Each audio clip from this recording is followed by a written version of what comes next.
Dans notre série Courrier d'Afrique, la romancière nigériane Adaobi Tricia Wobani réfléchit à l'impact que peuvent avoir les fake news, des histoires fabriquées qui alimentent l'actualité.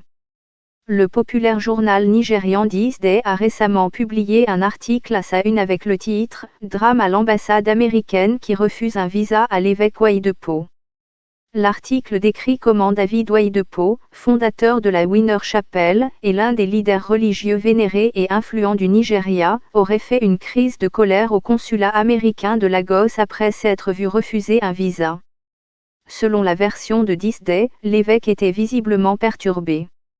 Selon une source anonyme, la figure religieuse aurait immédiatement envoyé ses gardes du corps chercher ses téléphones pour qu'ils puissent passer des appels. Dans un pays où les chefs religieux sont des célébrités et où chaque action ou inaction est scrutée à la loupe, l'histoire relatée dans le journal est rapidement devenue virale. Courrier d'Afrique, la communauté arménienne oubliée d'Éthiopie-Kenya, le pays où les toilettes sont devenues un droit constitutionnel quand la sorcellerie fait le buzz au Nigeria, l'horreur de la torture sous jamais en Gambie, fausse alerte, a déclaré l'ambassade américaine dans une déclaration largement diffusée, en référence à la prétendue dispute sur les visas. Si vous avez vu cet article fabriqué dans les médias, aidez à déjouer cette désinformation en communiquant à tous qu'il est complètement faux. Un porte-parole de Winner Chapel a également publié une déclaration, affirmant que l'évêque avait un visa américain valide, et qu'il n'était donc pas nécessaire de se rendre au consulat. Quelques jours plus tard, This Day a publié des excuses, puis a suspendu les journalistes auteurs de l'article.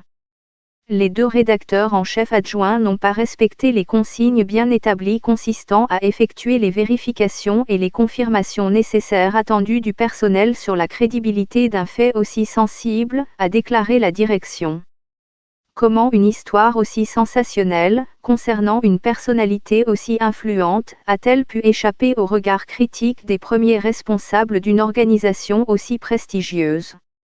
L'idée reçue était que si l'on peut s'attendre à une certaine imprudence dans les articles publiés sur les médias sociaux, un journal établi devrait être plus responsable, mais si seulement c'était un cas unique. Travailler comme journaliste au Nigeria est difficile, même obtenir des fonctionnaires qui confirment les détails de base peut être compliqué. Néanmoins, ce n'est pas une excuse pour présenter une fiction malveillante comme un fait, comme c'est trop souvent le cas dans certains journaux ici. Dans son autobiographie de 2013, le gouverneur de l'État, Nasir El-Rufai, a décrit un incident qui s'est produit il y a des années, alors qu'il était maire de la capitale, Abuja.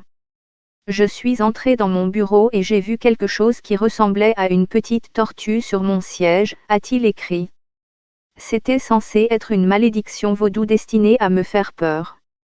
Je l'ai juste enlevée, je me suis installé et j'ai commencé à travailler. Mais ce n'était pas la fin de l'affaire.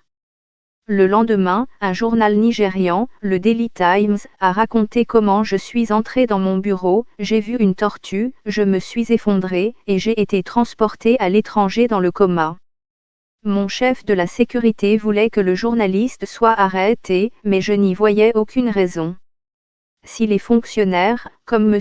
El-Rufai, ont généralement à leur disposition des forces de l'État qu'ils peuvent utiliser pour décharger leur frustration sur les journalistes en cas de mauvais agissement, le Nigérian lambda n'en a pas. À plusieurs reprises, des personnes que je connais ont vu des mensonges incroyablement dangereux publiés à leur sujet, et le mieux qu'il ait pu faire a été de téléphoner à tous leurs amis et à tous ceux qui leur voulaient du bien et de leur assurer que les histoires étaient complètement fausses.